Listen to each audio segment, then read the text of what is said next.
తమ దేశంపై అమెరికా భీకరమైన దాడి చేసిన తర్వాత ఇరాన్ కూడా ఇజ్రాయెల్పై ప్రతిదాడులు చేసింది. అయితే టాప్ సుప్రీం కమాండర్ అయతొల్లా ఖమీనీ తన వారసుల కోసం ప్రకటన చేయడం కలకలం రేపుతోంది.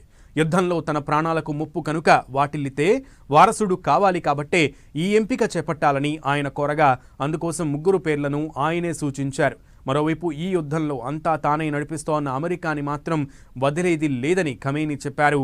అణుస్థావరాలపై దాడి జరిగినా ఖమేనీ ఇలా ప్రకటించారంటే ఖమేనీ చెప్పే యుద్ధం ఎలాంటిది కావచ్చు?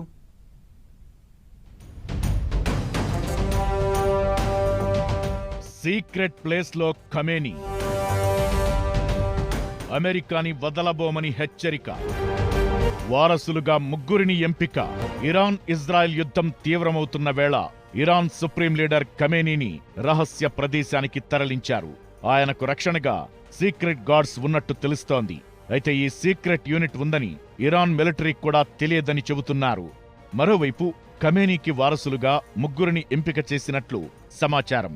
దాదాపు నెల రోజులు జరిగే ఈ ప్రక్రియను త్వరగా పూర్తి చేయమని ఖమేనీ ఆదేశించినట్టు తెలుస్తోంది. అయితే ఈ 3లో ఖమేనీ కుమారుడి పేరు లేదు. ఖమేనీ తరువాత ఇరాన్ సుప్రీం కమాండర్గా ఎంపిక చేసిన పేర్లలో అలీ కోమీ, హసన్ కోమీ, అలీ రజా అరాఫీ ఉన్నారు. ప్రస్తుతం ఎలాంటి ఎలక్ట్రానిక్ సిగ్నల్స్ లేని ప్రాంతంలో ఖమేనీ తలదాచుకున్నట్లు సమాచారం. ఖమేనీకి ఏదైనా జరిగితే ఎవరు యుద్ధాన్ని ఇరాన్ని లీడ్ చేస్తారనే అంశంపై క్లారిటీ రాగా ఆ 3లో ఎవరిని ఎంపిక చేస్తారనేది ఆసక్తికరంగా మారింది. దీనికి నెల రోజులు గడువు ఉండగా అయతొల్లా ఖమేనీ అత్యంత సన్నిహితులైన వారితో ఇజ్రాయెల్పై దాడుల గురించి చర్చిస్తున్నట్లు చెబుతున్నారు.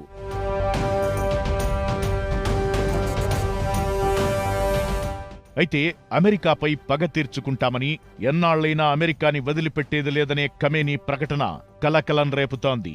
ప్రస్తుతం అణుస్థావరాలపై దాడులు జరుగుతుంటే తిరిగి అమెరికాపై దాడి చేసే సత్తా ఇరాన్కి ఉందా అనే అనుమానాలు కలుగుతున్నాయి. ఇది రాబోయే కాలంలో గెరిల్లా తరహా దాడులకు సూచికగా కూడా చూడొచ్చు.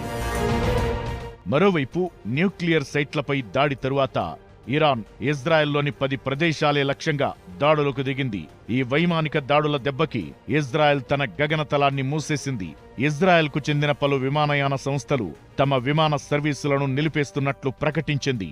ఇరాన్ హెచ్చరికతో అటు అమెరికా కూడా అలర్ట్ అయింది. తమపై ఇరాన్ కనుక దాడి చేస్తే ఎదుర్కోవడానికి సిద్ధంగా తమ డిఫెన్స్ సిస్టమ్స్ ని కీలక నగరాల్లో యాక్టివేట్ చేసింది.